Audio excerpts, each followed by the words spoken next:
Good morning, friends. Today we're going to read a story entitled The Barn Owls. And I want you to take a look at how the illustrator happened to show this picture of this owl on the book. And this is so amazing. I thought it was neat being able to see the actual wingspan of the owl. Well, I want you to take some time, just a few seconds, and think about all the different things that you already know about owls.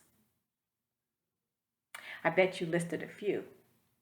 Well, as we read today, I want you to think of some new things that you learned as we read the story about the barn owls. This story was written by Tony Johnston and illustrated by Deborah Cogan Ray. Take a look at this picture. It gives us an idea of that wonderful redwood barn that's sitting way back there in the distance and how old it looks. Can you see how the wood around it in the front is weathered? The illustrator wants us to really get an idea of how long this barn has been there. The barn has stood in the wheat field 100 years at least. So 10, 20, 30, 40, 50, 60, 70, 80, 90. At least 100 years this barn has been there. And look how the illustrator drew the barn. Can you see just what she did in the pictures to give you an idea of how old this barn could really be? And you can see that little squirrel right there on top as well. Owls have slept there all day long and dozed in the scent of the wheat. Do you see them sleeping right there as they're nodding off to go to sleep? And they're smelling the scent of the wheat. Sometimes by day, an owl awakes to a shadow or nothing at all and leaves the barn through a bell of light. Did you understand that, or did you pick that up? Did you notice that on our first page we see the owls and they're sleeping during the daytime? Well, did you know that owls are nocturnal animals? Nocturnal animals, meaning, as we look at my board, nocturnal means they sleep during the day and they wake at night. And at nighttime, this is the time where they do their hunting, they're searching for food. I can imagine they're doing this at nighttime because it's probably pretty quiet there, but there are a few creatures that are still roaming around. But the thing we did learn is that with nocturnal animals, that the barn owl sometimes wakes up during the day. So that's something new that I didn't even know. And glides to the top of an oak tree and calls. Sometimes nothing answers. Sometimes something does.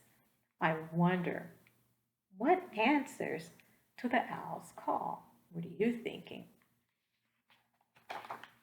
Sometimes by day, an owl goes floating away, away to where wheat and sky are one.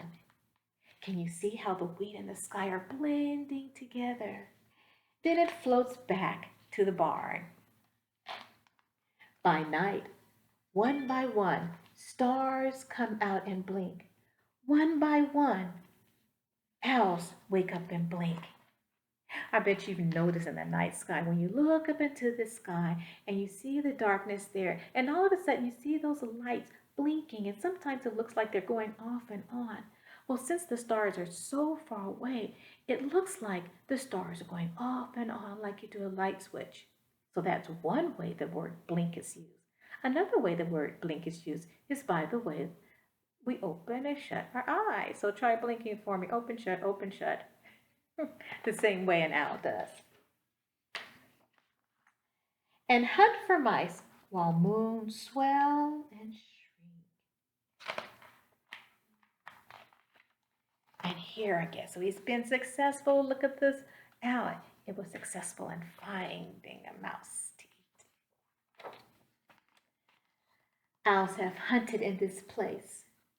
Mice have hidden in this wheat 100 years at least. Where owls hunted, spiders spun to hold the barn to earth. Where owls hunted, Long snakes sunned and split their skins like chaff and left, and bees hummed their hymn of wheat.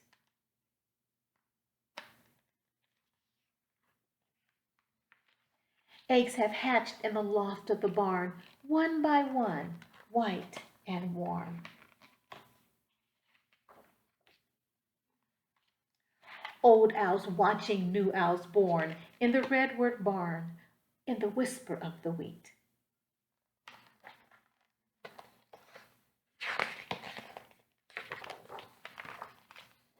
To grow and sleep and wake and blink. Did you notice in this picture, you see the owl bringing the mouse back to the baby owls? Well, did you know that this is the way that owls have to feed their babies? They don't give them milk like other animals may. So they feed their babies and bring the prey back to the nest until the owl, the baby owl, is able to hunt for prey to eat itself. And hunt for mice as they always have, 100 years at least. What are some things that you already learned about the barn owls? Can you list a few things of the things that you've learned? I bet you've learned quite a few more things about owls, especially the barn owl. So I challenge you today, as you are doing your work and as you're doing some more thinking about barn owls, maybe you would like to challenge yourself and write a poem. If you noticed, our book was a realistic fiction.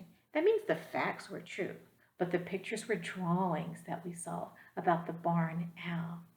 You might have also noticed that this realistic fiction was in the form of a poem. So maybe you would like to write a poem. Maybe you want to add words in there like we've learned. Some of the words like blink and soar and doze. Those are a few words that we've learned. Maybe you want to use those in your poem today. Or maybe you just like to relax and draw a picture of an owl.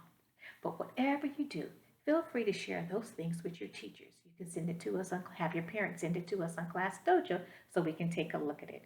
Well, I hope you enjoyed the book about the barn owl. And then our next one is going to be about another owl. And I think you're going to really like this one.